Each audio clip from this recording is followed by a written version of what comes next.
Bienvenidos y bienvenidas. La Secretaría de Cultura y el Instituto Nacional de Antropología e Historia, a través del Museo del Templo Mayor, se complacen en presentar a ustedes el ciclo de conferencias Tenochtitlan y Tlatelolco a 500 años de su caída, complementario a la exposición temporal con el mismo título. Agradecemos la presencia de todas y todos, y en esta segunda sesión nos acompaña el doctor Miguel Pastrana Flores, investigador del Instituto de Investigaciones Históricas de la UNAM, y la arqueóloga Judith Alba Sánchez, jefa de curaduría del museo y quien es curadora de esta muestra. Adelante, por favor. Muy buenos días a todos.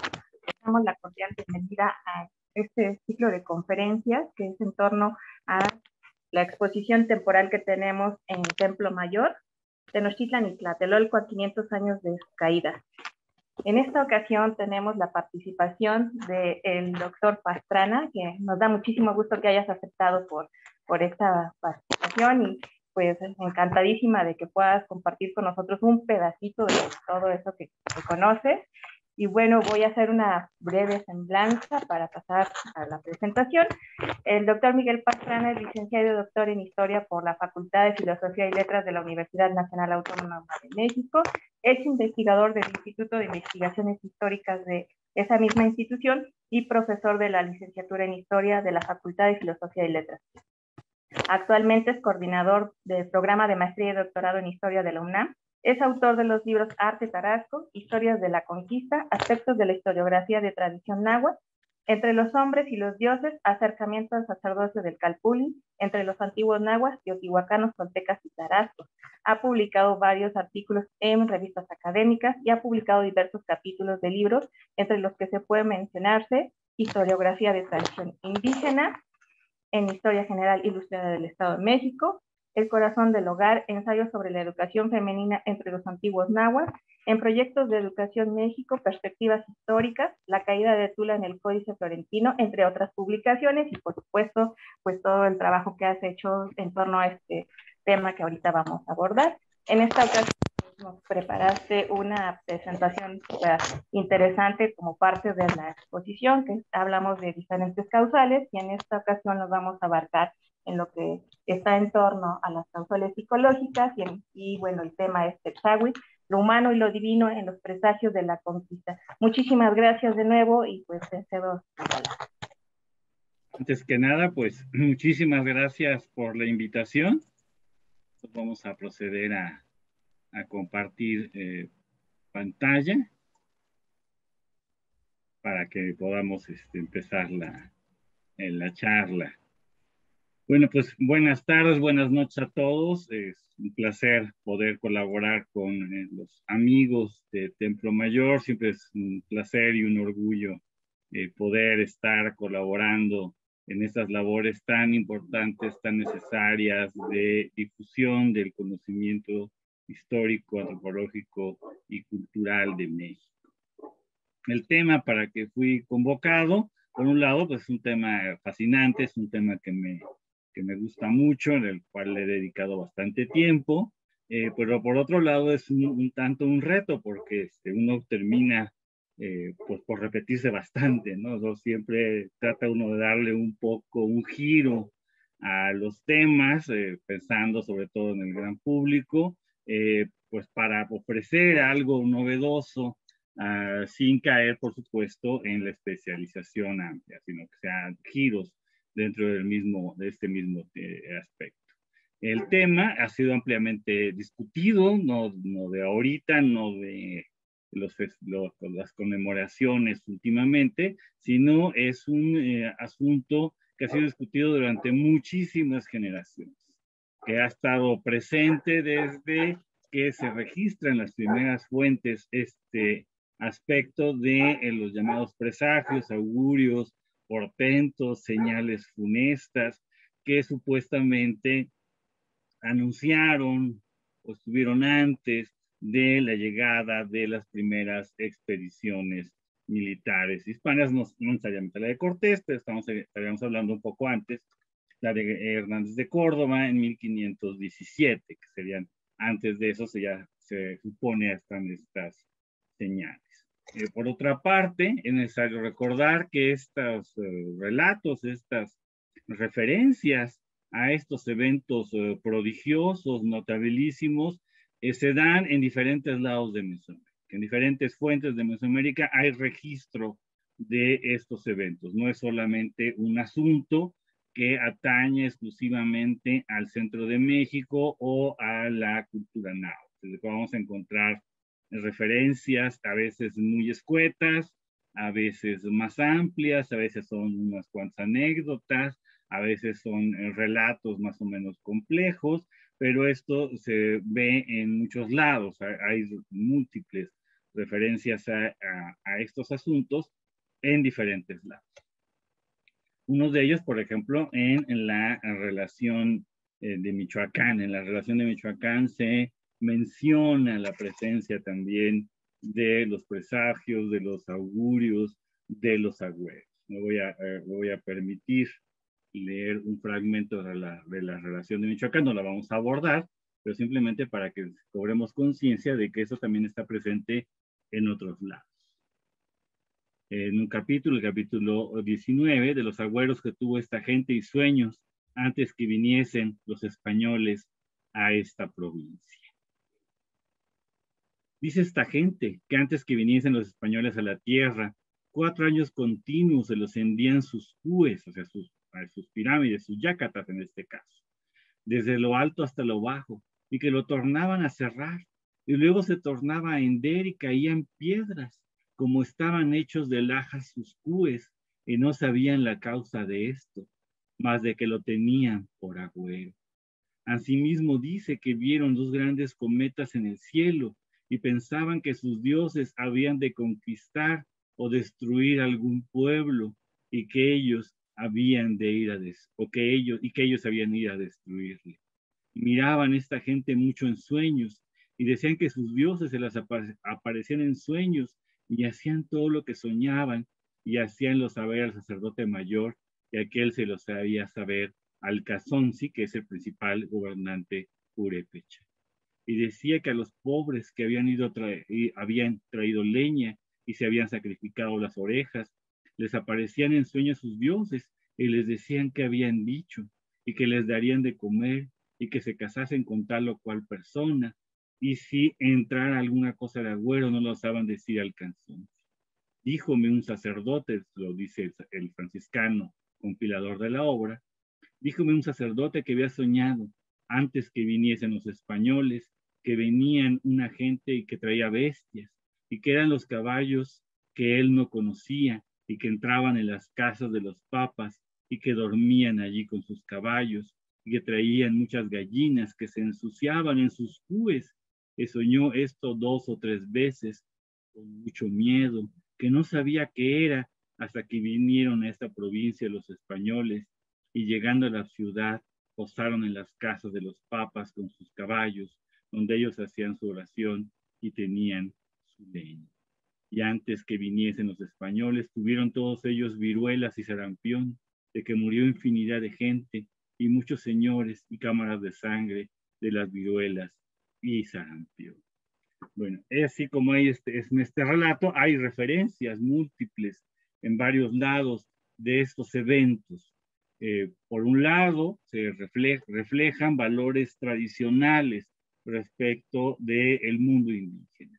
En el caso purépecha, solamente para entrar en materia, hay, por ejemplo, los anuncios en que están degradándose las instituciones, los centros de culto de los antiguos dioses, la caída de las piedras de los templos, de las lajas, la llegada de animales no conocidos que van a defecar en los templos, que además es una señal absolutamente oprobiosa y que sabemos por otras fuentes que era también una señal de dominio, una señal de humillación cuando un pueblo era vencido, en que sus sitios de culto fueran transformados de lugares sacros en lugares para el uso del establecimiento de los excrementos. Entonces ahí tenemos también esa parte, ¿no?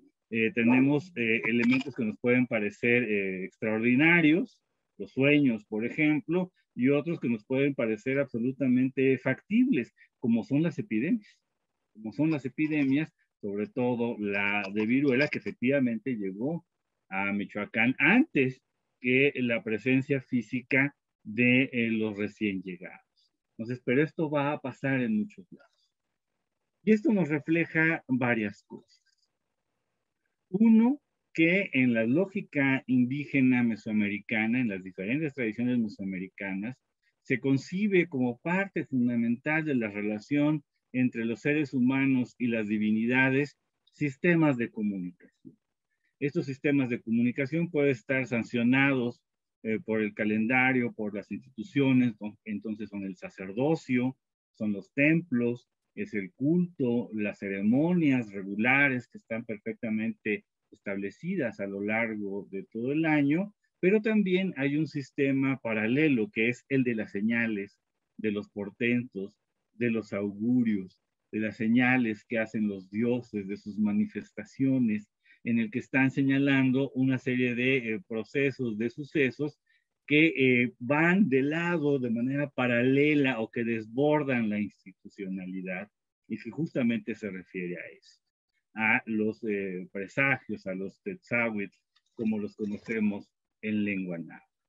Aparecen en otras muchas obras, ya sabemos, el Códice Florentino, sobre todo el libro 12, que recoge la historia tlatelolca de la conquista, que recabara Fray Bernardino de Sahagún y sus ayudantes indígenas, justamente en Tlatelolco, de labios de descendientes y por supuesto de partícipes de estos eventos y que los recopilaron hacia 1550 más o menos. Entonces ahí también tenemos esta otra muestra que es la más conocida, sobre todo a partir de la publicación en 1959 de la celebrísima antología Visión de los Vencidos del doctor Miguel Leopold.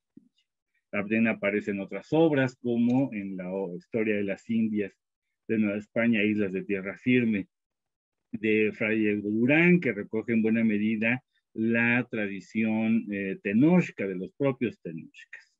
O en este otro caso, el caso de Hernando de Alvarado Tesosomo, descendiente directo de los más grandes tlatoques, de los más grandes gobernantes de Tenochtitlan, y que recoge su tradición en la llamada Crónica Mexicana y también en la llamada Crónica Mexicana.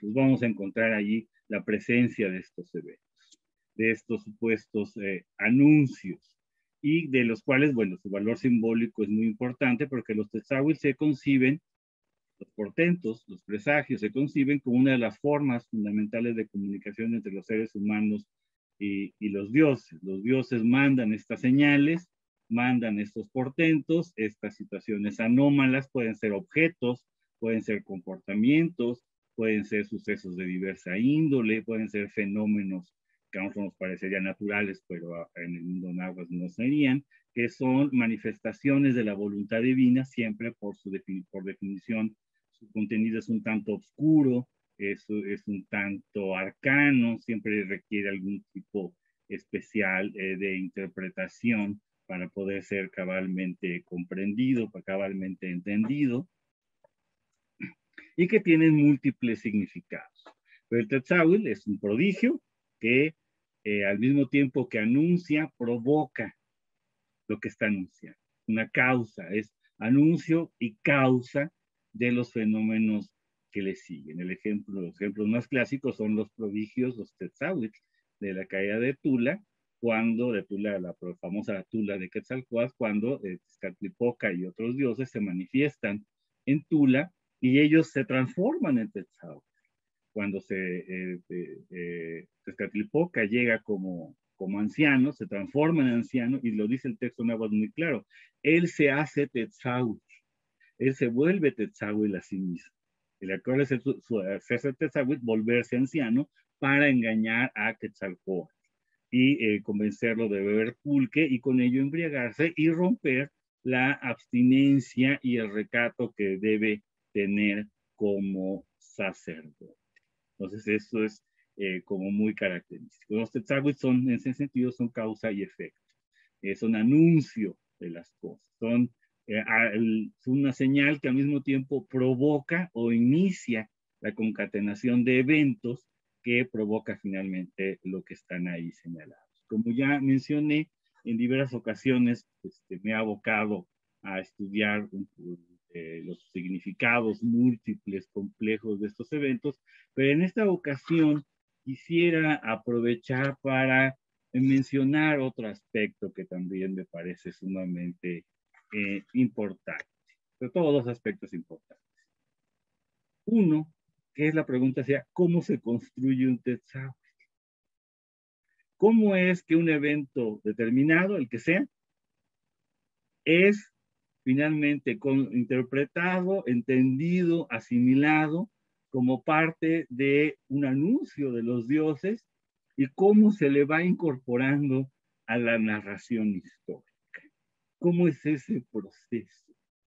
Eso es una pregunta fascinante, pero al mismo tiempo complicada, porque nosotros no tenemos en general testimonios diversos en el tiempo que podamos fijar con precisión en el tiempo de registros de acontecimientos. Generalmente lo que contamos son con obras historiográficas, libros de historia ya terminados, fraguados varias décadas o varios decenios, incluso después de los acontecimientos. El libro 12, se fragua hacia 1550-55, en la forma que lo conocemos, ya Segundo traducirá al español hasta el 76, pero eso ocurre más o menos 30 años, 29 años del evento de la conquista.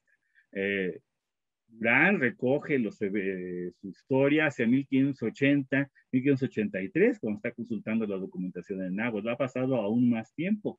Incluso la relación de Michoacán es de 1540.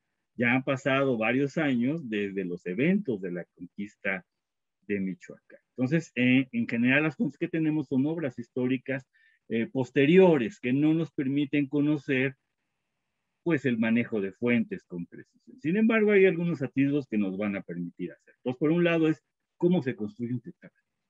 Cómo es que algún fenómeno, el que sea, fenómeno, objeto, presencia, es tomada como una presencia divina, como muestra de la acción de los dioses, cómo se le interpreta en ciertos momentos y cómo termina siendo parte de un relato histórico explicativo.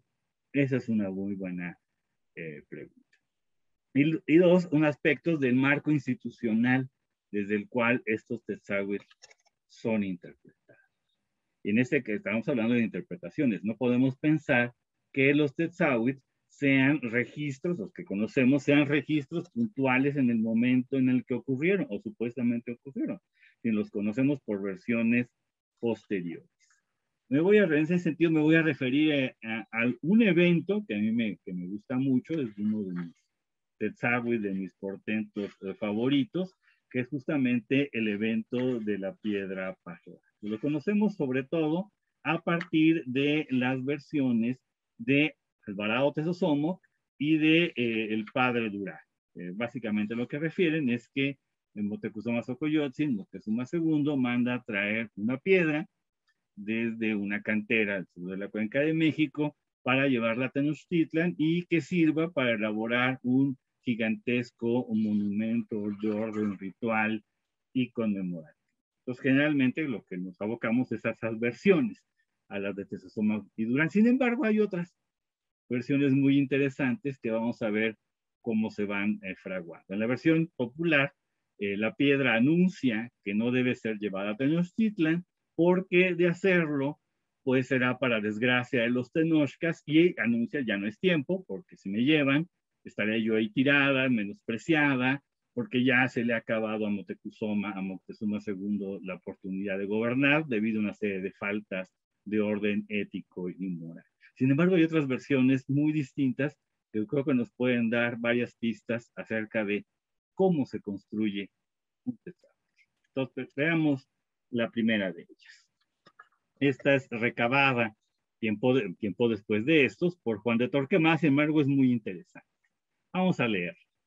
Llegó la piedra en este aparato a las primeras casas de esta ciudad, en el barrio de Xoloco, que paréntesis es más o menos en la zona en que Cortés y Moctezuma se encontraron, y queriéndola pasar por una puente que se hacía en la división de una grande acequia de agua, aunque era muy fuerte y para solo aquel fin la habían reparado y pertrechado muy bien, no bastó, porque el peso de la piedra o era más de lo que pudo sufrir, o el demonio que hacía que la trajesen la quiso introducir con azar en su infernal casa y templo, y así se deslizó por la madera y se fue al agua, llevándose tras de sí su sacerdote mayor que le iba incensando, y otro grande número de gente que dio más presto en el infierno que la piedra en el centro y suelo del lago.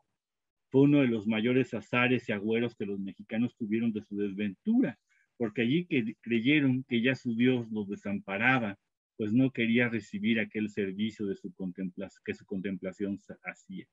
Sacáronla con grandísimo trabajo y dedicaronla en el templo de Huitzilopochtli. Esta versión es muy interesante porque en realidad no hay elementos sobrenatural, lo único son las alusiones cristianas de Torquemada, que él dice, bueno, el diablo estaba ahí, pero en realidad la noticia está exenta de cualquier elemento de orden sobrenatural.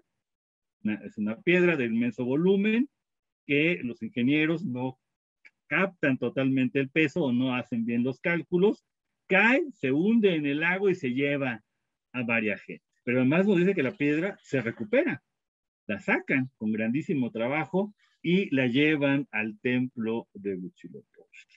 Aquí no hay un elemento estrictamente sobrehumano, sobrenatural, portento. El portento es la interpretación que se hace. Se hace una primera interpretación porque dice fue uno de los mayores azares y agüeros que los mexicanos tuvieron de su desventura, porque allí creyeron que su Dios los desamparaba, pues ni tanto porque la recuperaron y la volvieron a poner.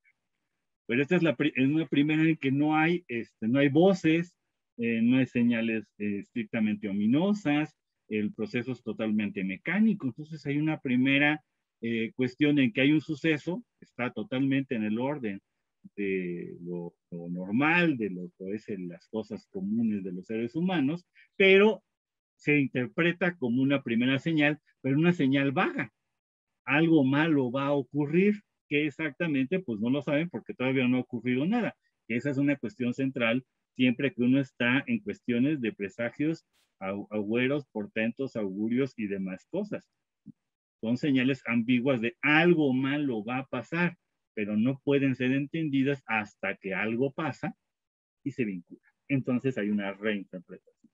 Pero en esta primera versión no hay tal reinterpretación, porque simplemente es algo que, dado que es un monumento público, que es un monumento ritual importante, se considera como una señal ominosa que haya caído, pero no hay una especificidad de qué sea el mal. No lo saben, lo van a saber después que ocurra la conquista. Tenemos una segunda versión muy interesante en un curioso documento que don Federico Gómez de Orozco intituló Costumbres, Fiestas, Enterramientos y diversas formas de proceder de los indios de Nueva España, que está vinculada a otros documentos del llamado Grupo Magdalena. Este texto está fechado hacia 1553 y nos tiene una noticia sobre esta piedra, pero muy diferente.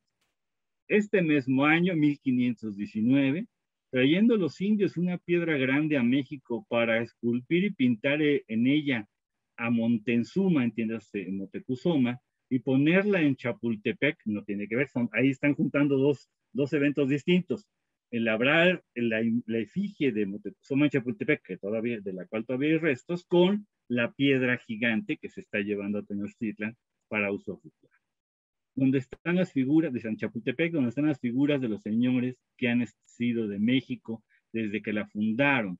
Al pasar de una puente que estaba en la sequía, se les cayó la piedra de la puente abajo y al caer oyeron una voz que decía, Yeishkish, que quiere decir ya es acabado, y también lo tomaron por agüero. Aquí es la primera referencia que ya la piedra empieza a hablar, pero solamente tiene una sola expresión.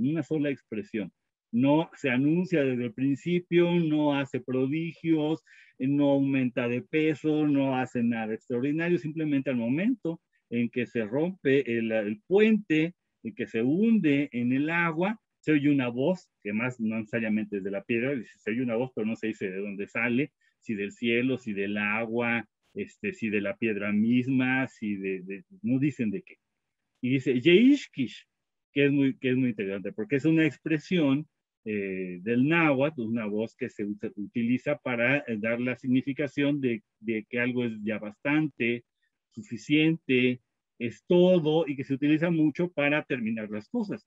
El maestro Alfredo López Austin, recientemente fallecido, lo utilizaba mucho en sus trabajos justamente para terminar.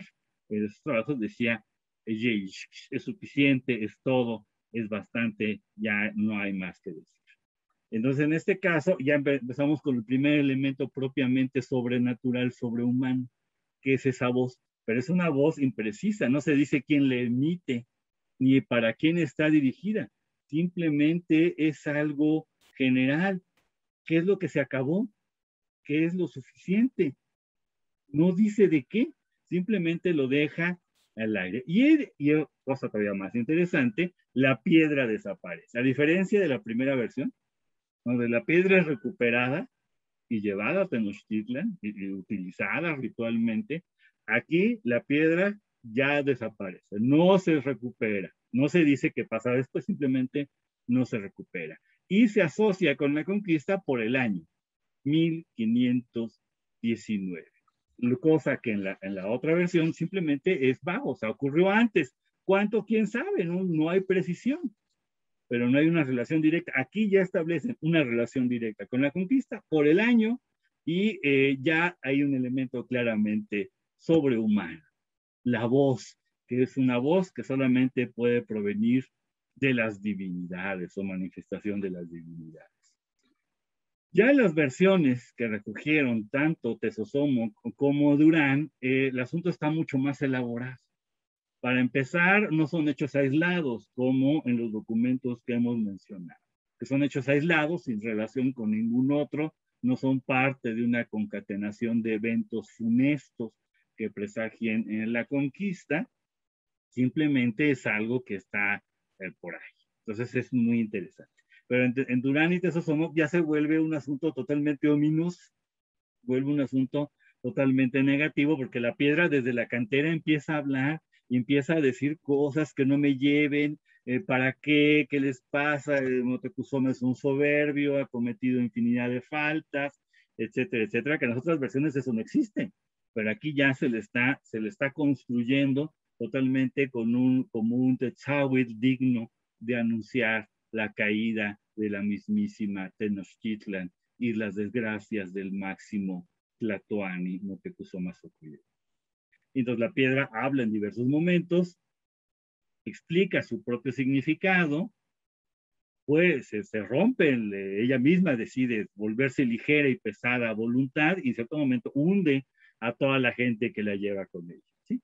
Pobres desventurados, ¿para qué trabajáis en vano? No os he dicho que no he de llegar a México, andar, y de decirle a Moctezuma que ya no es tiempo, que acordó tarde, que más temprano había de acordar traerme, que ya no soy menester allá, porque ya está determinada otra cosa, la cual es divina voluntad y determinación. Que no quiere el hacer contra ella, que para qué me lleva, para que mañana esté caída y menospreciada por ahí. Nótese los momentos diversos de la elaboración y la reelaboración de la materia portentosa, de la materia misma del Tetzahuitl.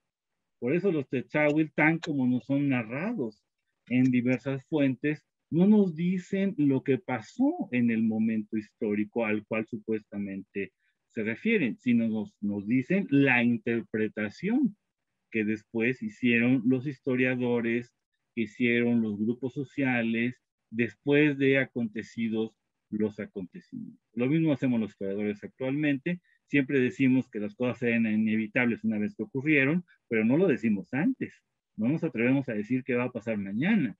Siempre nos referimos al pasado y el pasado jugamos con la idea de lo inevitable, pero en realidad pues, nuestra propia experiencia nos dice con toda claridad que inevitable no hay nada. Simplemente son situaciones que podemos dejar crecer o no crecer en función de nuestra acción, nuestra ignorancia o nuestra voluntad. Entonces eso es muy interesante. Ahora, la piedra entonces cobra varios significados, en función, por supuesto, del contexto narrativo, en el que puede ser algo malo pasó y ya, o algo pasó muy feo y anunciaba algo horrible, nadie sabe qué, o ser parte de los funestos anuncios de la conquista de Tenochtitlan.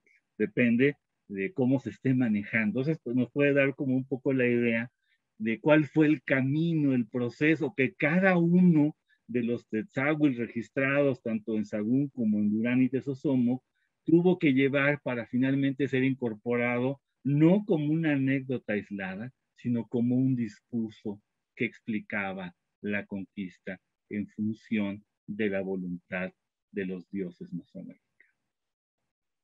¿Qué piedra es esta? Esta es también muy interesante, es este tipo de piedra, es esta es la piedra del exarzobispado en el Museo Nacional de Antropología, que conocemos una muy parecida, que es la piedra de Tizoc. Es este tipo de piedra que se está llevando para presentarla en el circuito sagrado del Templo Mayor. Nada más para que lo recordemos, es una piedra bastante conocida, bastante ampliamente difundida, y que básicamente lo que hace, aquí parte de los usos rituales de esta piedra, por un lado se utilizaba en los ritos, sobre todo del dios Xipetotl, como lo ha demostrado Carlos González, buen amigo y buen arqueólogo, y que también conmemoraba, tenía registro de las conquistas de los gobernantes y guerreros tenochcas sobre otros pueblos. Aquí tenemos un detalle de la piedra de Tizoc, donde Tizoc, investido con los atavíos del mismísimo dios Huitzilopochtli, así como elementos de Tezcatlipoca, como el espejo humeante, de Xutecutli, como el pectoral mariposa, y de los toltecas, como parte de las vestimentas y las armas propias de los toltecas, y por lo tanto hijos de Quetzalcóatl, estaban en el circuito del mundo, porque por eso es circular, el mundo se representaba como un cuadrado o como un círculo. En el círculo del mundo, los guerreros mexicas estaban conquistando a todos los pueblos. Aquí tenemos, por ejemplo, desde la piedra del exarzobispado, contra el guerrero victorioso mexica, sometiendo a Cihuacóatl, que lo podemos reconocer por sus atavíos, a la diosa Cihuacóatl de Culhuacan, según el nombre jeroglífico del lugar. Entonces, por eso es tan ominoso el evento. Si realmente ocurrió un accidente al traer esta piedra para representar las glorias militares de Tenochtitlan, por supuesto, cualquier cosa que ocurriera esta piedra sería interpretado como un mal anuncio de algo va a pasar en contra del poder político mexica, pero es algo muy vago, hasta que ocurre la conquista y entonces el supuesto mensaje se vuelve supuestamente evidente, pero en realidad es simplemente un juego de interpretación y reinterpretación. ¿Cuáles son los dioses vinculados a la piedra? Huitzilopochtli, ya lo vimos ahí, Quetzalcóatl, porque es el dios de los toltecas, Tezcatlipoca, estamos el espejo humeante, lo hemos visto, está elementos toltecas, está el dios Xutecutli, Xipetotl, porque es una piedra dedicada a su culto, y todos los dioses cuando son sometidos son llevados a un templo, el templo de Coacalco, que es parte de los templos que están bajo el control del Tlilan, que es el templo de la diosa Cihuacóatl. Están ahí todas las efigies de los dioses. Cuando sometían a un pueblo, no nomás recaudaban tributo, no nomás quemaban un templo, sino que traían efigies, imágenes sagradas de los dioses y las metían como una especie como de prisión, que era el Coacalco. Entonces era un templo que estaba bajo el control del sacerdocio de Cihuacóatl. Entonces, por eso ya se vuelve de pronto una señal de, bueno, aquí pasó algo raro, quién sabe qué va a suceder.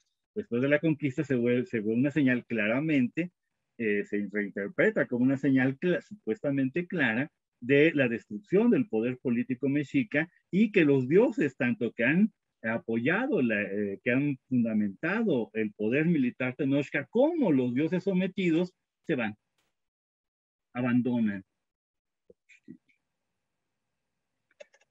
Y así vamos a encontrar este tipo de referencias. Aquí nada más las vamos a poner como mero atractivo visual. La serie de los Tetzahuil del libro 12 ya me he ocupado, pero hasta la saciedad de esto en varios puntos. Vamos a retomar nada más uno, porque tiene que ver con lo que acabamos de mencionar. Entonces, pero son siempre señales ominosas de fin de fin de ciclo, de destrucción de gobernantes, muerte de sacerdotes, abandono de los dioses, de fin del poder Tenochca, es constante la maldición. En Cihuacóatl, que yo creo que es la diosa principal que está detrás de todo esto, es Cihuacóatl, la que anda anunciando por todos lados infinidad de desgracias y que está vinculada con la interpretación. Vamos a mencionar ahorita rápidamente dos que son muy importantes. El séptimo Tetzavitl, que es la aparición del ave con el espejo, que es uno de los más hermosos de Tetzavitl que hay, que se lo llevan justamente a Motecuzoma, que no está en cualquier lado. O sea, Motecuzoma se ha recluido en el Tlilan Calmecac, que es el Calmecac a cargo del templo de la diosa Cihuacóatl. Se ha recluido en el Tlilan Calmecac, que es el Calmecac más importante dentro de los 6 Calmecacs importantes de Tenochtitlan. El más importante es este, que está a cargo del sacerdocio de la diosa Cihuacóatl. Por eso digo que Cihuacóatl está aquí metida en todos lados, es una diosa fundamental para este proceso. Y también está ahí cuando en el octavo Tetzavitl le presentan personas, le presentan prodigios, personas con 2 cabezas o con que brincan con una sola pierna o que tienen toda clase de anormalidades físicas, son llevadas a su presencia en el Tlilan Calmecac. Son llevadas ahí, en el templo de Cihuacóatl. ¿Por qué se refugia en el templo de Cihuacóatl? Porque es la diosa que de una u otra manera está concentrando todos los significados posibles y la presencia de los dioses. Cihuacóatl es la diosa que da Tetzavitl a la gente. Ella misma es un Tetzavitl, no es la única diosa que es en sí misma un Tetzavitl. También Tlaloc, también Huitzilopochtli, por mencionar solo a otros 2 ejemplos. El séptimo Tetzavitl es el más famoso, no vamos a detener mucho en él porque se ha sido ampliamente comentado. Lo fundamental es que este pájaro prodigioso tiene un espejo en la cabeza. Motecuzoma lo ve, me encanta esto, que toma el pico como el mango del espejo y ve las estrellas, las observa.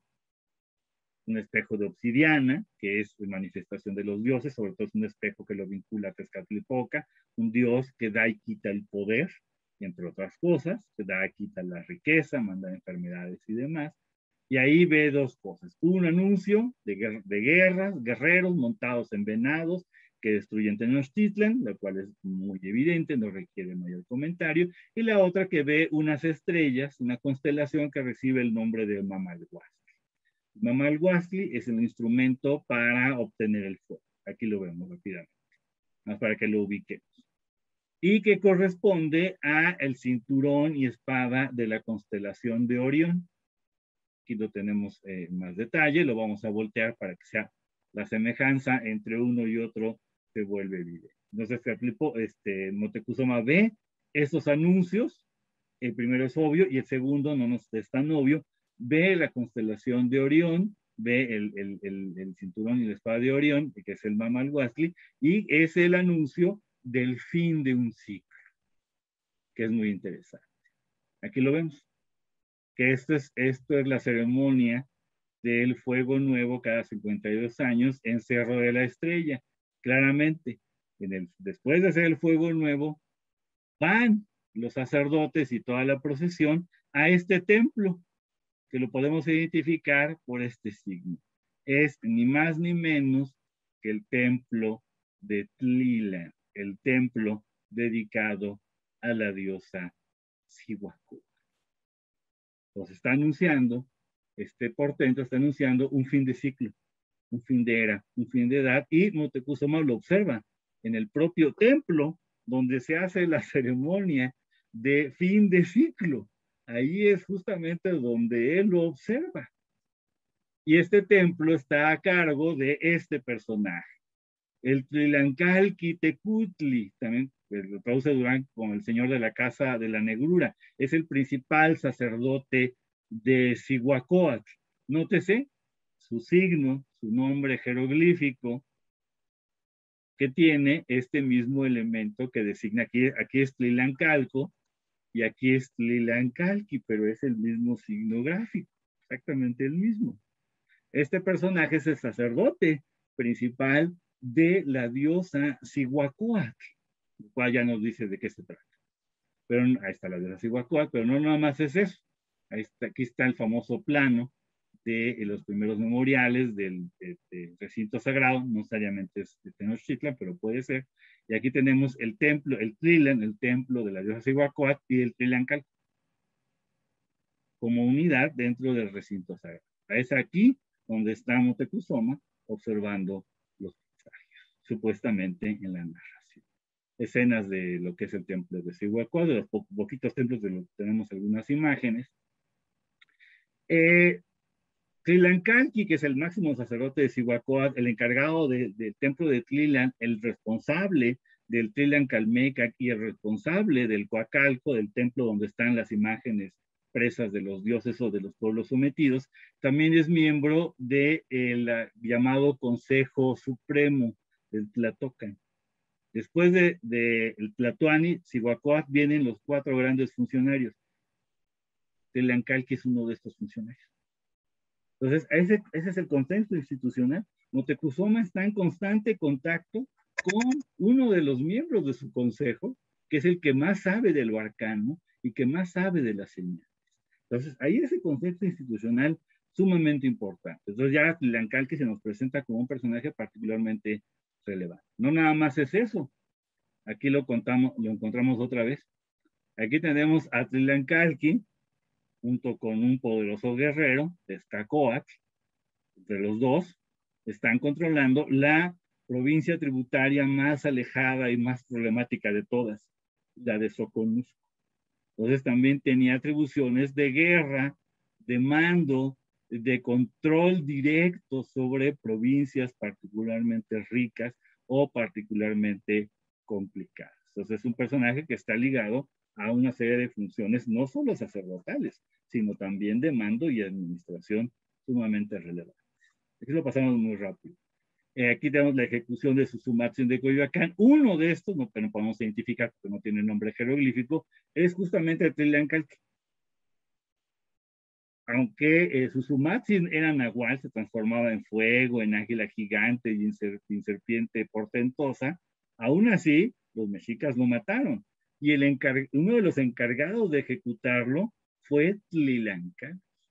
Un personaje que entonces que tiene la capacidad, los conocimientos, la autoridad para deshacerse incluso de tlatoanis poco adecuados, que ya hayan cometido faltas terribles a los ojos de la Triple Alianza. Entonces nos habla de quién es y ese contexto institucional. ¿Por qué está ahí? Bueno, pues porque está toda esa concatenación de hechos que nos hablan justamente de la parte institucional en la interpretación de los presagios, pero no solo en la interpretación de los presagios como una cosa esotérica, sino también de tomar las medidas políticas, administrativas, rituales e incluso educativas, e incluso de otra índole, que fuesen necesarias para afrontar la crisis que supuestamente están anunciando. De ahí que entre los primeros contactos entre los mexicas y Cortés, según la tradición de la Crónica X, de Sosómoc y Durán, aquí está Marina, Malinche, ahí está Cortés, que le pusieron Márquez, pero no era Márquez en esa época, obviamente, está justamente Tlilancalchi. Tlilancalchi es el encargado de entrar en contacto con los hispanos. Lo refrenda el Códex Mexicano. Ahí está Tlilancalchi tomando contacto directo con el propio Cortés. Entonces, para resumir, los Tetzahuil son importantísimos como señales divinas, los podemos estudiar desde un punto de vista meramente discursivo y meramente simbólico, y eso está bien, y eso es muy importante, y eso es absolutamente necesario, pero también tienen aspectos muy importantes, por ejemplo, cómo se construyeron. Obviamente esto fue después de la conquista. Una élite que en parte se pudo conservar por lo menos los primeros años después de la conquista y que tuvo la capacidad de reinterpretar en los propios parámetros de su cultura lo que había pasado y ofrecer un intento de explicación. Y al mismo tiempo, un contexto institucional en que los eventos humanos y terrenos, junto con los eventos supuestamente divinos y celestiales, se conjugaban, se armaban entre sí, y tenemos ahí justamente a Sri Lankalki como partícipe de este gran proceso de interpretación y de tomar acción, porque insisto, no es una cosa de, bueno, y están los mensajes de los dioses, me tiro al piso y lloro, sino que vamos a ver qué se puede hacer. Y eso es justamente Sri Lankalki, este altísimo dignatario náhuatl, es el encargado de atisbar las posibilidades de acción.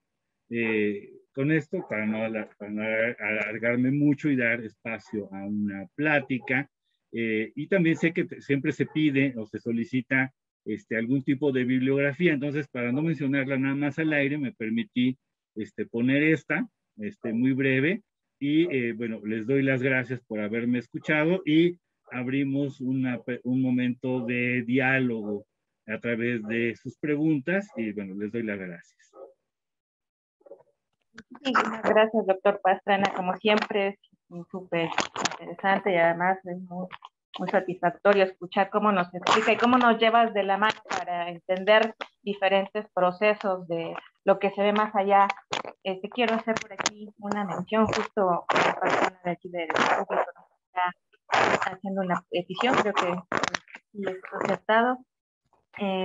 Pues en memoria del doctor Alfredo López Oski, para dedicarle esta presentación precisamente porque él habló en uno de sus libros precisamente de la definición de lo que era augurio, y gracias también a que tuvimos apoyo de sus asesorías en una de las exposiciones que tuvimos en Templo Mayo precisamente sobre los Tetzaveh, nos dejó muy claro precisamente cuál era el significado de Tetzaveh, de lo que podía ser un portento, algo que se anuncia, algo que te maravilla, porque generalmente en español presagio pues es algo que lo tomamos como funesto, algo que es negativo, pero en el caso del pensamiento mesoamericano tenemos que hacer esto que ahorita nos decías, de contextualizar en qué momento y por qué se está haciendo este discurso, porque el evento más bien puede ser que pasó hace tiempo y luego algo que pasa después nos va a explicar por qué nos pasó. Y eso es lo que se explica. Entonces no es una cosa de tiempo lineal, sino que puede estar explicándonos a la inversa. Entonces no tampoco es algo funesto, porque nos decía muy claro, a veces cuando algo te maravilla, te sale así como un sentimiento que lo sientes en el estómago, ¿no? También es como algo muy emotivo. Entonces no todo se tomaba como algo funesto, incluso para que pudieras a lo mejor tener acción que se te revela en sueños, puedes a lo mejor cambiar si tú te aplicas con los dioses, ¿no? Bueno, muchísimas gracias por hacer esta petición. Con muchísimo gusto pues la dedicamos al doctor Alfredo en todas estas enseñanzas que nos dejó y el apoyo que nos ha brindado en todo momento. Bueno, vamos a seguir por aquí. Saludos a todos los que nos siguen en Facebook, que nos están mandando por aquí desde Buenos Aires, por supuesto a la gente que siempre está con Templo Mayor en todas las presentaciones. Ya tenemos aquí nuestros seguidores. Armando, pues muchas gracias por, como siempre, seguirnos. Nos preguntaban por aquí, o más bien nos hacen una canción esta parte donde también participaste de los Tetzaveh en el catálogo de esta exposición que mencionaba, que también fue parte del reconocimiento por ser uno de los trabajos que juntó precisamente varias investigaciones de las que todavía no se tenía sistematizada la información.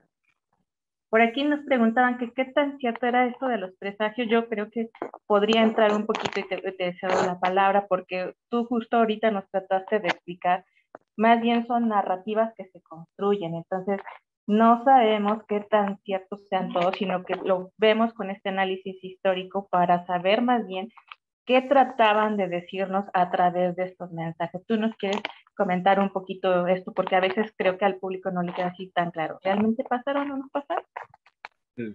Buena pregunta, pero pues depende para quién. Decía Julio Caro Baroja, un famoso antropólogo español, estudiaba mucho cuestiones de brujería, por ejemplo, en España, decía, bueno, pues es que depende de las fronteras de la realidad. Y él como buen antropólogo decía que las fronteras de lo que se aceptaba como real cambian con el tiempo. Lo que para mí me parece real no es lo que para mi abuelita era real. Mi abuelita creía en el nahual, yo no. Pero para ella era absolutamente real, era profundamente factible que eso ocurriera. Para mí eso no puede ser, me quemaba la palma bendita cuando que pensaba que podía caer una tromba y yo no le veo ninguna relación, pero para ella era absolutamente real, o sea, y actuaba conforme a esas creencias. Entonces depende qué estemos entendiendo por lo real. Si tenemos un real físico absoluto, newtoniano, podríamos decir no, pero aquí lo que nos interesa es justamente cómo es interpretado ese tipo de acciones, cómo se están interpretando y reinterpretando y cómo son utilizadas discursiva y políticamente. Hay muchos ejemplos de esto, no solamente en el mundo mesoamericano, sino en cualquier otro lado. Podemos pensar en la señal de Constantino. Esta es supuestamente esta señal celeste que ve Constantino antes de entrar en batalla y que es tomada como una señal de Dios para que se convierta al cristianismo y así obtener la victoria. ¿Qué fue lo que vio Constantino? Nadie lo sabe. Nadie sabe qué fue lo que vio. Algunos han dicho, bueno, fue un meteoro que cayó, ¿verdad? En ese momento. Otros dicen, bueno, fue seguramente unos cristales de hielo en la estratosfera que crearon un halo reluciente, que a veces vemos en la Ciudad de México, por cierto, uno de estos halos que, redonditos que vemos encima de la ciudad y que siempre sacan mucho de onda a los poco avisados, o no vio nada, no lo sabemos. En realidad nadie tiene certeza de qué fue lo que vio Constantino y su gente antes de entrar en batalla, si es que algo vieron. Pero no hay manera de contrastarlo. Entonces, aquí lo que nos interesa es justamente el uso que se hace en ese momento. Si algo vio, vamos a suponer que vio un fenómeno que no podemos identificar. Pero el punto es cómo fue interpretado en ese primer momento. ¿Realmente se convirtió en ese momento o es simplemente un elemento discursivo de la Iglesia Católica para adueñarse de la victoria de Constantino, hacerla propia y fundamentar su propio dominio, su propia hegemonía espiritual sobre otras tendencias religiosas? Ahí lo tenemos con toda claridad. Lo tenemos aquí, igual en el tiempo, en nuestro propio tiempo, cómo ciertos eventos pueden ser reinterpretados y reinterpretados.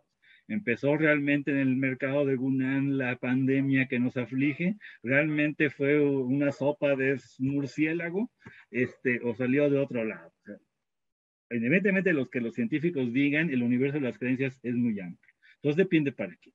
Depende para qué. Por eso hablo de un proceso de construcción de los Tetzaveh. Pero de la misma manera que tenemos un proceso de construcción de los héroes de la independencia, o tenemos un proceso de construcción de las causas de la Revolución Mexicana. Cuando empezó la Revolución Mexicana, no todo el mundo, claro, las causas socioeconómicas son estas. Pues esto es un proceso posterior. La interpretación de esas causas socioeconómicas es posterior. El papel de los individuos que propiciaron el inicio de la independencia es un proceso interpretativo posterior a los eventos mismos de la independencia. Eso ocurre todo el tiempo. Entonces, los eventos de la conquista ocurrieron, los Tetzaveh ocurrieron o no. No hay manera de decir ni que sí ni que no. Lo que podemos asegurar con toda claridad es que la interpretación y el sentido que se les da solamente puede ocurrir después, porque entonces ya los podemos concatenar con un acontecimiento específico. Antes de eso, no se puede. Que es una de las cosas, por ejemplo, a los que no trabajan historia, siempre les hace mucho ruido. Usted no sabe lo que va a pasar mañana. No, yo no sé lo que va a pasar mañana. Yo no sé cómo se va a resolver la pandemia mundial. Yo no tengo la más perdida idea si China va a superar a Estados Unidos como economía primera del mundo. Yo no lo sé. Lo sabrán otras generaciones. Entonces, esas generaciones tendrán que reinterpretar nuestro presente en función de lo que ocurrió después. Lo mismo pasa acá. Los Tetzaveh en las crónicas son recursos explicativos de la conquista. Reflejan, como muy bien lo decía don Miguel León Portilla, no los acontecimientos puntuales, sino la interpretación de los acontecimientos. Y en esa confusión ahí se pierde un poquito. Podemos vislumbrar, como en el caso de la piedra, pero es un caso excepcional, donde podemos vislumbrar un poquito cuál pudo ser el proceso de interpretación. Pero en otros no los tenemos, en otros no hay manera como de precisarlos. Lo fundamental al final es que para quienes los compilaron, quienes los asentaron, quienes los transmitieron, quienes lo legaron en las obras que conocemos, eran acontecimientos no solamente reales, no solamente acontecidos, sino indispensables para poder explicar la conquista. Si los ocurrieron o no, se vuelve secundario.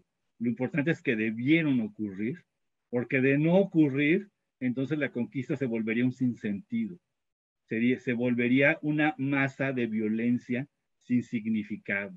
Y la labor de los historiadores no es predecir el futuro, es dar sentido al pasado para que el pasado no sea un conjunto de anécdotas ilegibles, incomprensibles e inútiles, sino algo que nos diga qué somos o por dónde podemos ser algo distinto a lo que somos. Exacto, Manu. Pues creo que sí, eso nos da aquí una aclaración muy fuerte, ¿no? Porque viene concatenado con otra pregunta que nos están haciendo.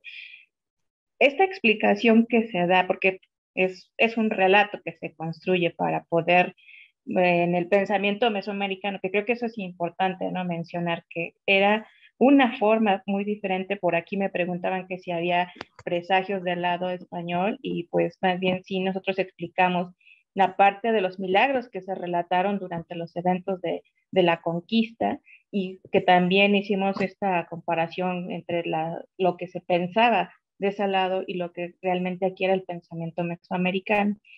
Ahora, estos relatos que nos están explicando precisamente a veces cómo se van construyendo estas narrativas y qué es lo que iba a pasar, porque por aquí nos pusiste un muy buen ejemplo de lo que está pasando a nivel a lo mejor de gobierno, ¿no? En el Sri Lanka, que está muy, muy claro así como, pues no era de gratis que pasara en este lugar, en este momento, en tal día y que el personaje estuviera relacionado con algo súper importante con la política y la administración.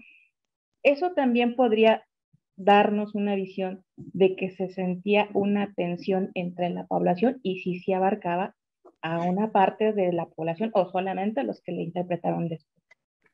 Muy buena pregunta. Primero rápidamente, por supuesto que hay creencias en lo sobrehumano del lado hispano, infinidad de creencias. Entonces van a reinterpretar un montón de cosas, incluso va a haber una búsqueda consciente de profecías, porque tiene que el descubrimiento de América tuvo que estar anunciado, ¿cómo que no? Entonces se ponen a buscar como locos a ver cualquier referencia oscura que pueda ser medio interpretada y manipulada para que anuncie esto, pero hay una búsqueda como casi frenética de anuncios, porque pues como que no hubo anuncios, terrible, entonces tienen que buscar eso.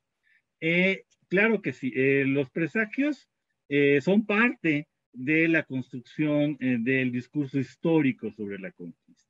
La historia siempre es un diálogo entre el presente y el pasado. El presente nos dicta los problemas, las inquietudes, las anécdotas, los prejuicios, las esperanzas respecto de nuestro momento y trasladadas al pasado.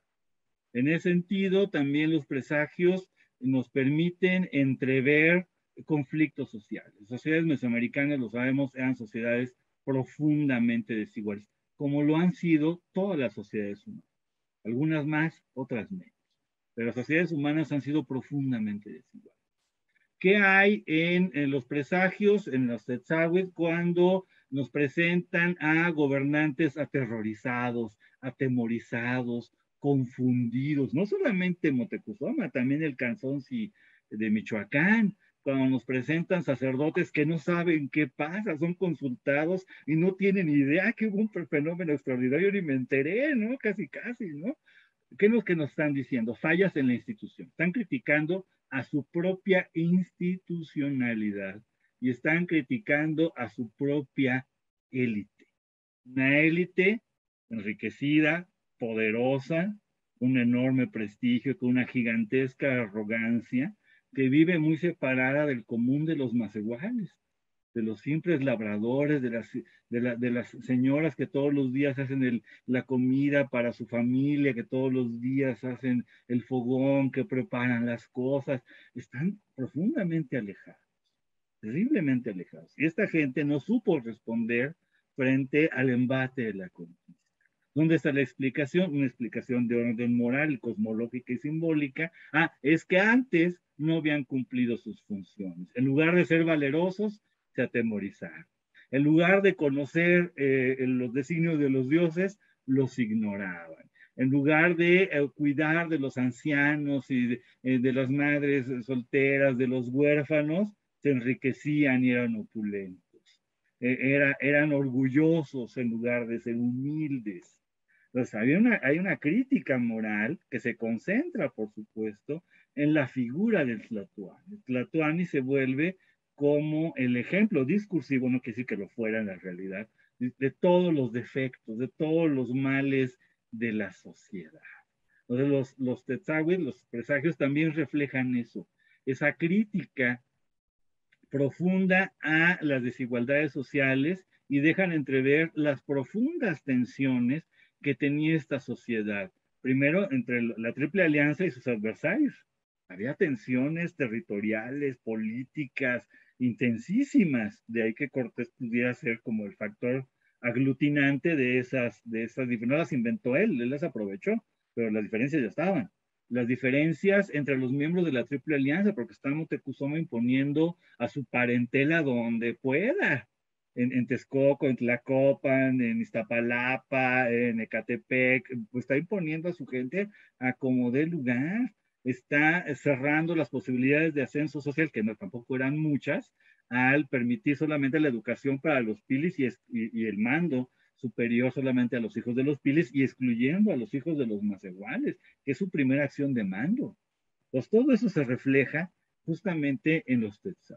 Los Tzotzil lo que nos reflejan, más que acontecimientos puntuales, insisto en ello, son visiones del mundo, formas de ver el mundo, que eso es muy interesante. Voy a contar una anécdota del maestro Mark Bloch en su introducción a la historia, que él recuerda el caso del siglo XVI de alguien que relata la presencia de ejércitos entre las nubes, ¿no? Ejércitos que pelean entre sí. Y dice, el relato de esta persona, que por otro lado era un gran médico y muy fino observador de la anatomía humana, pues veía también prodigios en las nubes. Dice, bueno, relata no lo que se veía, sino lo que se consideraba normal ver. Y aquí vamos a eso. Hacía falta ejércitos en las nubes en Europa, sí, para explicar las desgracias, que hubo infinidad de desgracias en las iglesias. Aquí también se necesita algo que dé cierta coherencia a eso, que es la mano de los dioses. Los eventos que pueden ser considerados o no relevantes están presentes en esa explicación, en esa manera de entrever las cosas. Pero los dioses al mismo tiempo están abandonando. Los dioses son los que dan el fundamento del poder. Al irse los dioses, están dejando sin fundamento a los poderosos. Es una crítica a la institución misma y a sus resultados del momento y, por supuesto, su incapacidad de enfrentar la conquista. Bueno, si se pudieron haberlo enfrentado o no, pues ya eso ya es una discusión diferente, y hasta qué punto pudieron haber aguantado, esa es otra discusión, pero de entrada sí les están echando en cara a la élite de mando, y especialmente al Tlatoani, no haber podido enfrentar este proceso, que no sabemos si realmente lo hubieran podido enfrentar o no, pero de entrada lo están haciendo una crítica feroz, pero esa crítica no es en términos de un discurso político evidente, sino en términos de un discurso religioso y de un discurso ritual lleno de símbolos, lleno de metáforas, que es la forma en que ellos se expresaban. Interesante justo esta parte de que para poder descubrir todo ese lenguaje, pues hay que hacer todo un análisis reflexivo de lo que realmente pudieron haber estado diciendo, no tan literal, ¿no? Porque, por ejemplo, aquí tenemos una pregunta que también me saltó un poquito, de si en el caso del bando español ellos conocieron que existían los tetzahuil, o sea, es decir, sabían lo que representaría un tetzahuil y No, si eso lo utilizarían. No, por supuesto que no. Debemos pensar que ni Jerónimo de Aguilar ni Marina eran precisamente intérpretes de la ONU. No. Era gente que estaba pues al mismo tiempo que medio empezaba a masticar el castellano o el náhuatl o el maya chontal, pues estaban medio interpretando todo un mundo complejísimo. Entonces es extremadamente complejo. No, no había manera de que la comunicación fuera tan eficiente, absolutamente tan eficiente. Eso lo podemos descartar tranquilamente. Además, insisto, los tetzagües son elaboraciones posteriores. Sí va a haber comunicación en esta sociedad en generaciones posteriores y sí va a haber algunos fenómenos, algunos portentos que sean muy conocidos, como el Mishpantli o la bandera de nubes, el estandarte de nubes, que es el primer Tetzagüe de la serie del Códice Florentino, pero que aparece en todos lados, medio mundo la vio en no sé cuántos lados, posiblemente sea la luz zodiacal, como quiere Jesús Galindo, pero a lo mejor no, a lo mejor es otra cosa. Pero medio mundo la vio y todo el mundo la interpreta distinto. Sobre un significado inicial que es va a haber hambre, se transforma, va a haber muertes de gobernantes, se van a acabar los linajes, se va a destruir la ciudad, van a llegar los extraños, pero ese es en función de los eventos posteriores cuando se resignifica. Hay fenómenos que tienen una significación tradicional, pero esta significación tradicional tiene que ser revisada, ampliada y adecuada al evento realmente sucedido. Pero eso lo hacemos todo el tiempo. Eso lo hacemos, con razón mi abuelita me decía tal cosa, pero hace 30 años no le entendí. Ahora que ya me pasó esto y lo demás allá y ya maduré, ya le entendí a la abuelita. Pero en su momento la tiré a Lucas, no le hice caso a la abuelita. Eso nos pasa todo el tiempo. Todo el tiempo. Todos nosotros estamos resignificando el pasado y eventos del pasado que a lo mejor no le dimos importancia en su momento, le damos una enorme importancia ahora y al revés, cosas que nos parecían fundamentales como tener un grano en la frente cuando tenía 12 años, 15 años y era la muerte social, ahora nos parece la cosa más boba del mundo, porque ya estamos en otro momento e interpretamos el pasado de otra manera. Lo hacemos individual y colectivamente todo el tiempo. De ahí que el conocimiento histórico sea la cosa más cambiante y que más se revoluciona de todos los conocimientos, sea justamente el conocimiento histórico. El conocimiento que no puede quedar estático porque es resignificar el pasado en función de un presente siempre cambiante, siempre en continua modificación. Muchísimas gracias. Esta parte donde también, que me gusta mucho cómo nos la pusiste gráficamente, donde las lajas están cayendo del templo, es otra vez un discurso que nos marca este desmoronamiento como del grupo en sí o de la forma de gobierno, porque es muy significativo que se están cayendo. Así por un lado, este es Purépecha, es muy interesante, se puede hacer comparaciones con el mundo náhuatl y con el mundo maya muy, muy sólidas. Significa varias cosas. Por un lado, por supuesto, la descomposición física de un edificio de poder. Eso ya te lleva justamente al cuestionamiento de que se está a punto de desmoronar el poder y la institucionalidad ligada a la religión. Ojo, no están diciendo que va a llegar el cristianismo, están aludiendo a la destrucción de su institucionalidad religiosa, no a la introducción del cristianismo. Eso es bien interesante, porque no dicen, aparece Santiago, aparece la Virgen, no. Nuestra religión va a tener problemas. ¿Qué va a llegar después? Pues para tostada, ¿no? Pero lo que nos interesa es la nuestra.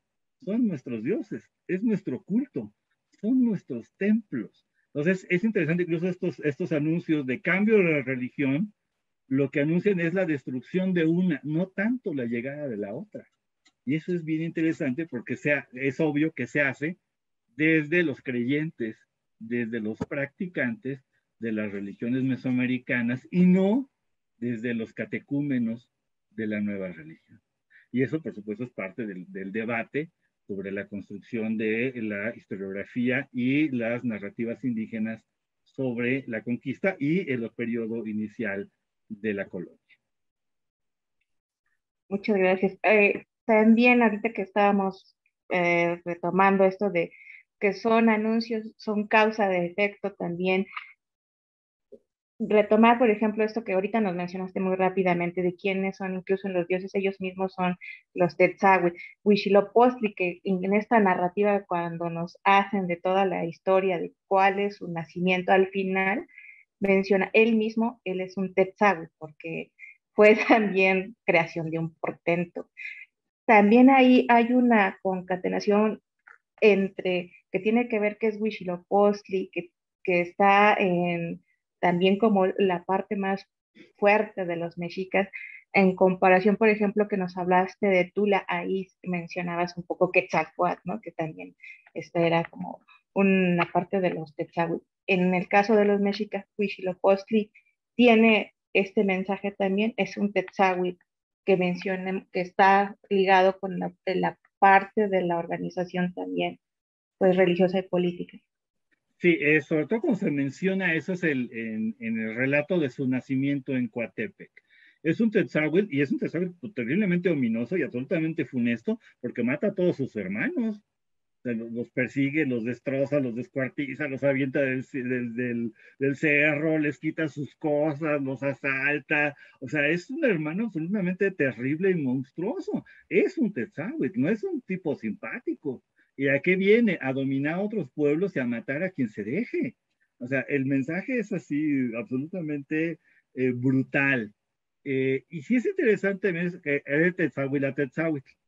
Cuando son pequeñitos, que afectan a un más igual como yo, cosas así, pues sí es posible como hasta cierto punto revertir, hasta cierto punto. Pero cuando son de gobernantes o de ciudades, no se puede.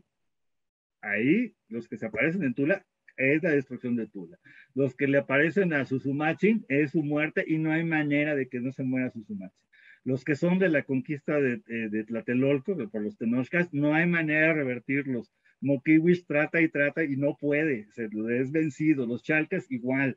Entonces, cuando son colectividades, ahí es una máquina que se desata que es imparable. Entonces, ahí sí hay y que es ominoso, por supuesto, para la contraparte. Es favorable para quien se beneficia de la destrucción del adversario, pero absolutamente ominoso para quien es objeto de esa acción generalmente de violencia hegemónica militarista para imponer tributo, para imponer castigo y para imponer una forma de mando. Entonces, bueno, eso es parte de la discusión, ¿no? Esto, por supuesto, afortunadamente todavía va a durar varias generaciones en debate. Exacto, como ahorita nos estabas diciendo, ¿no? Es parte de lo que tú has estudiado durante mucho tiempo, pero que da para poder seguir haciendo análisis y por supuesto, como siempre, pues va a ser la perspectiva que se le dé en su contexto y su momento. Me gustaría a lo mejor abarcar un poquito de lo que ahorita que nos pusiste con el ejemplo de la piedra, toda la hilación que lleva, porque creo que es muy importante este conocimiento de lo que es agencia en algunos objetos inanimados, las piedras, los animales que nos hablan, pero porque tiene más bien una explicación eh, dentro de ese discurso o de la narrativa que alguien hizo, no cualquiera podría interpretar, incluso ellos, dentro de ese mismo discurso no lo entendía cualquiera, no tenía que ser alguien especializado. Eh, Podríamos pensar que también eso es como que nos quisieron decir ese momento de tensión, porque mencionabas que esto era como diferente, ¿no? En el caso de la piedra, ¿no? Exactamente como reflejar todo más bien es todo un proceso de interpretación, no por sí solito. Podría ser que nos habla de esto, de un momento de tensión que lo están tratando de narrar. Claro que sí, son las versiones responden, por supuesto, a diferentes momentos narrativos. O sea, cuando se conoce el asunto, se les va dando diversas significaciones. Igual nosotros. Pensemos en eventos que incluso pudimos haber presenciado a través de la televisión, el ataque a las Torres Gemelas. ¿Qué significó en el momento en que lo vimos? Pues significó algo, a lo mejor terror, miedo, incertidumbre, conforme pasa el tiempo, va cobrando nuevas significaciones la lucha contra el terrorismo, el fracaso de la política hegemónica de Estados Unidos. O sea, cada vez ese evento se va resignificando una y otra y otra y otra vez. No tiene un significado homogéneo, único, absoluto, unívoco en el momento que ocurre, ¿no? Quizás en el momento en que ocurre es en el momento en el que menos significados tiene, porque no hay manera de conectarlo con lo demás, porque apenas acaba de ocurrir, está tan fresco que más allá del azor, el asombro y la desazón, pues es difícil vincularlo con lo demás y sobre todo porque todavía no tiene consecuencias evidentes. Conforme va pasando el tiempo, se van viendo esas concatenaciones, esas relaciones, esas consecuencias, y entonces vamos resignificando.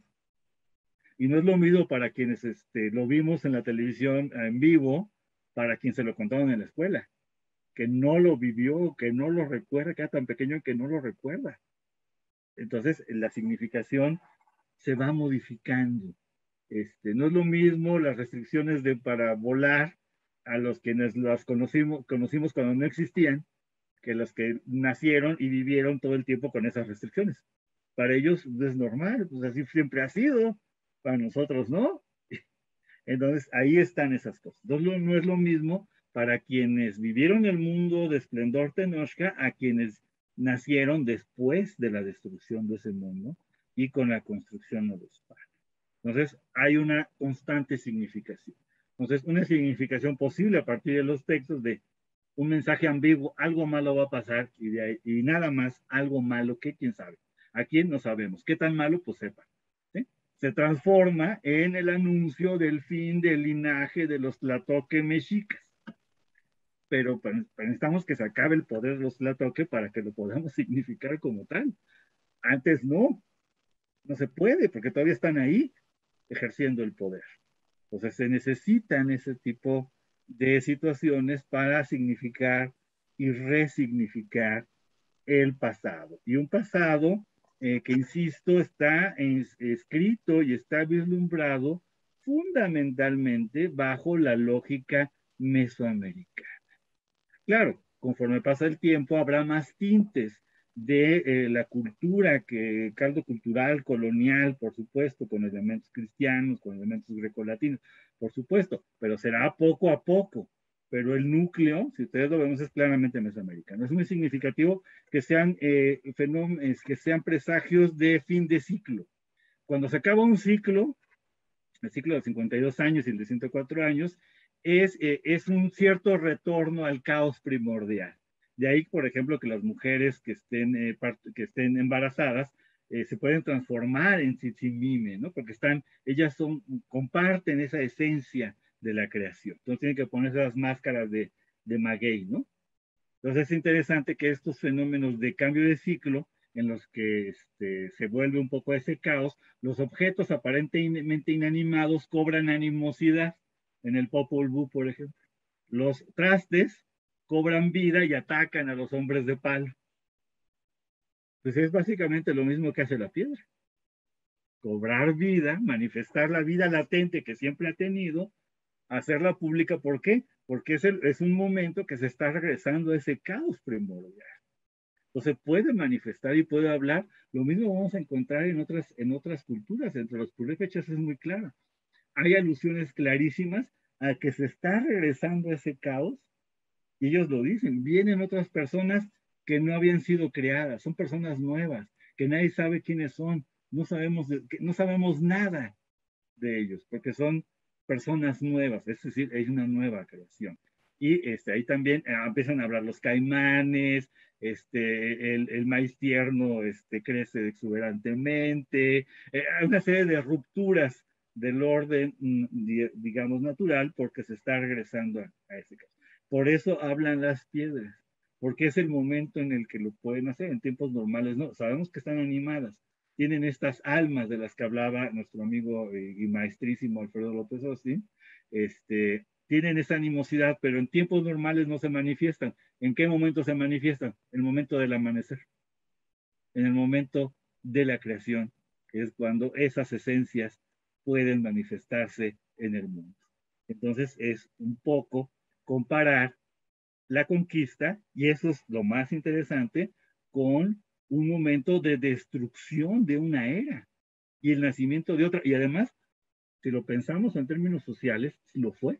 Indudablemente que fue la destrucción de una forma de vida y el inicio de otra forma de vida, que no duró 2 años ni 3 años, duró varias generaciones de ese proceso, pero discursivamente se manifiesta así, a través de estos, por eso los presagios son tan interesantes, y si ocurrió o no, no es tan relevante como lo que significa, como la importancia que tienen para comprender los valores históricos de una sociedad.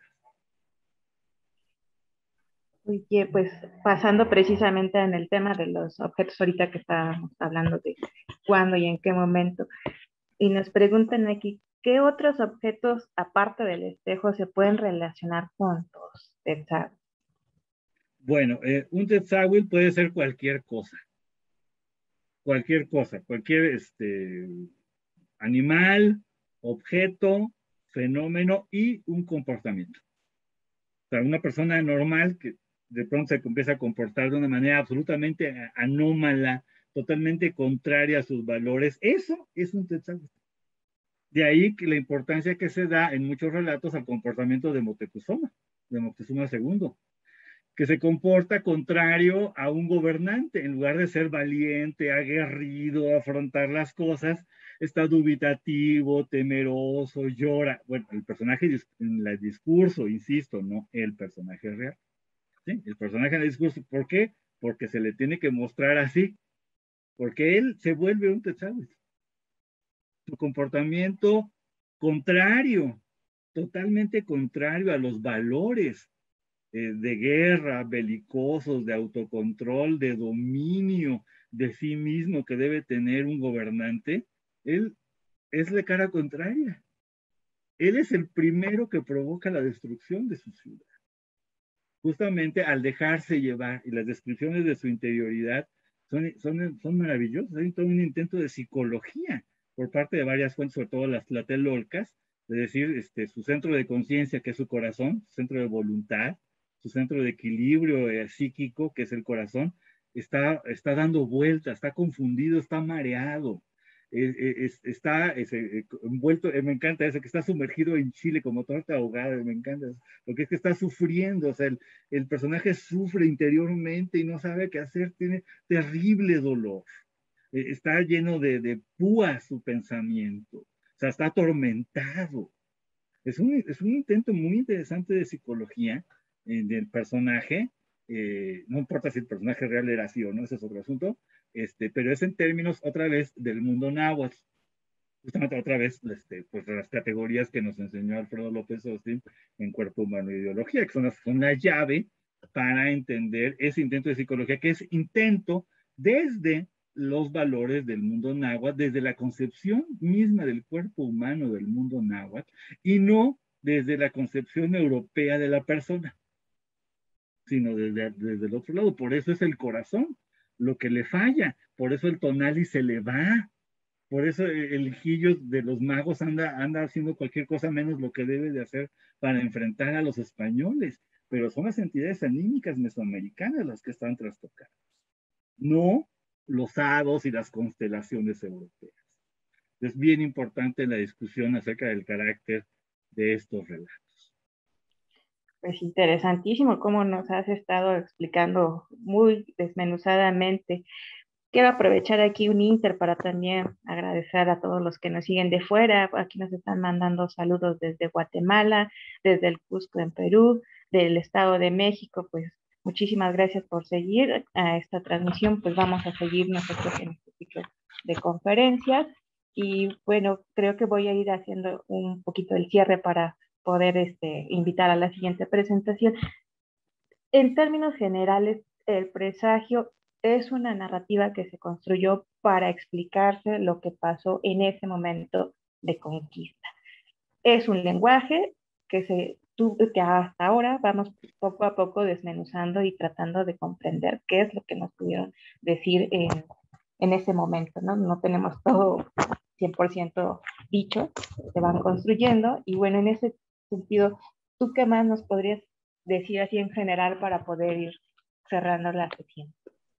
Bueno, diría que la ubicación misma de los Tetzahuitl en las narraciones es ya una invitación a reflexionar sobre cómo construimos nosotros la historia y cómo la difundimos.